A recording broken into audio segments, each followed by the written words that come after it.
ധനുരാശിയിലുള്ള മൂലം, പൂരാടം, ഉത്രാടത്തിൻ്റെ 1-ാം പാദം എന്നീ രാശികളിൽ ജനിച്ചവർക്ക് തൊഴിൽപരമായ കാര്യങ്ങളിൽ കൂടുതൽ ശ്രദ്ധയുണ്ടാകും. മത്സര പരീക്ഷകളിലൊക്കെ വിജയമുണ്ട്. മറ്റുള്ളവരുമായി അകന്നു നിൽക്കാൻ ഇഷ്ടപ്പെടും. ഏതു കാര്യമായാലും താൻ തന്നെ ജയിക്കണമെന്ന വാശിയോടുകൂടി പ്രവർത്തിക്കും. തൊഴിലിൽ ഉയർച്ച കാണുന്നു. പുതിയതായി തൊഴിൽ അന്വേഷിക്കുന്നവർക്ക് തൊഴിൽ ലഭിക്കും. വിദേശത്ത് ജോലി ചെയ്യുന്നവർക്ക് തൊഴിൽപരമായി സമയം വളരെ അനുകൂലം തന്നെയാണ്.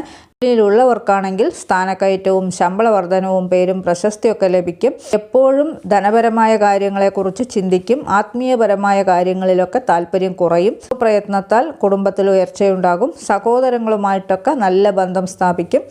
അവരുടെ ഏതാഗ്രഹവും സാധിച്ചു കൊടുക്കും. മാധ്യമങ്ങളിലൊക്കെ പ്രവർത്തിക്കുന്നവർക്ക് ഈ മാസം അനുകൂലം തന്നെയാണ്. മാതാവിൻ്റെ ആരോഗ്യനില തൃപ്തികരമായി കാണുന്നില്ല. മാതൃകുടുംബത്തിലുള്ളവരുമായിട്ടൊക്കെ ശത്രുത തോന്നിപ്പിക്കും. ഈ രാശി ലഗ്നത്തിലുള്ളവർക്ക് വീട് കെട്ടാൻ സമയം അനുകൂലം തന്നെയാണ്.